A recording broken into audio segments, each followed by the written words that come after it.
Hey everyone, and welcome to another deep dive. Today we're diving into a topic that's been getting a lot of attention lately, the security of electric vehicles. Yeah, EVs are definitely having a moment. That they are.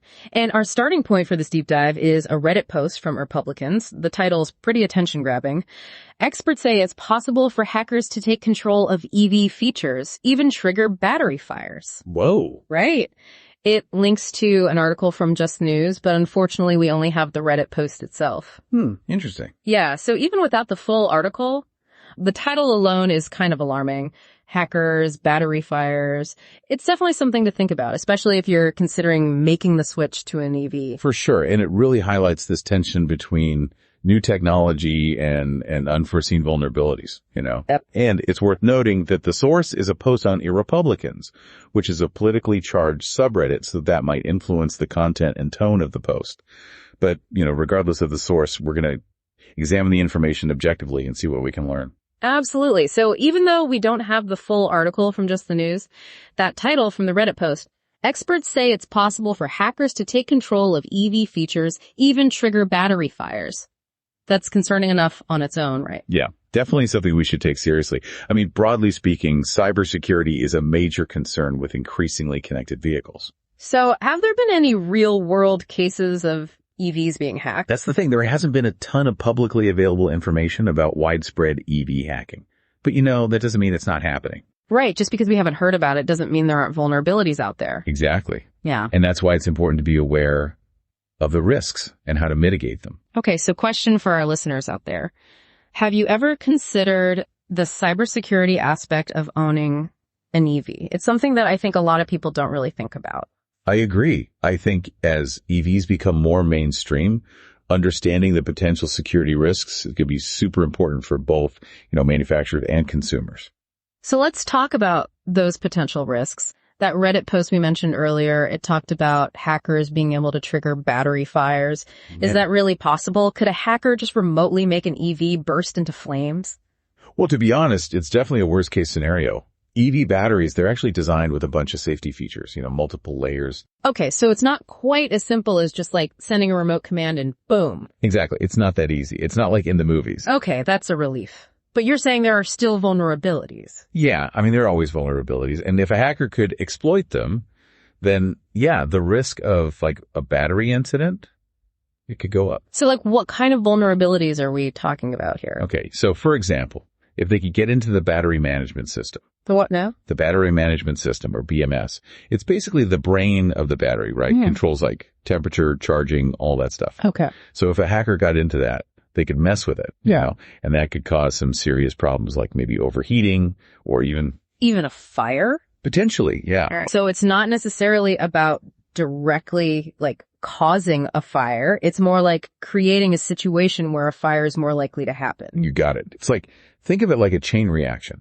They're not lighting the match, but they're setting up the dominoes. Okay, that makes sense. And I guess these vulnerabilities, they probably vary depending on the specific EV, right? Absolutely, yeah. Different manufacturers, they use different software, different hardware, different security.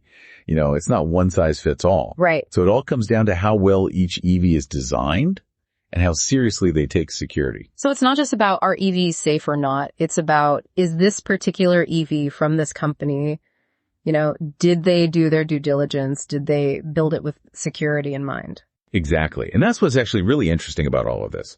Because while the risks are real, the efforts to make these vehicles more secure are also very real. So they're working on it. Okay, so let's talk about that. What are manufacturers doing to actually increase security in EVs? Are there any regulations or anything? Well, that's good to hear. At least they're taking it seriously. Oh, yeah, for sure. They're putting in the work. Like one thing they're really focused on is this idea of security by design. Security by design. Yeah, basically means they're thinking about security from the very beginning. So from the initial design all the way to the manufacturing and the software development. So not just oh yeah, we should probably think about security now that the car is basically done. Exactly. It's got to be baked in, Yeah. like part of the DNA of the car. And we are seeing some really cool advancements. Like a lot of manufacturers now are using intrusion detection system. Intrusion detection, like for your house. Kinda, yeah. So it's monitoring the car's network for anything suspicious. Okay. And if it finds something, it'll like send an alert to the driver and also to the manufacturer. Wow. So it's like a security system, but for your car. Exactly. And then there's over-the-air software updates, which are Okay. becoming really common with EVs. Right. Right. And that means they can actually patch vulnerabilities remotely. Oh, that's super convenient. Yeah, it's great.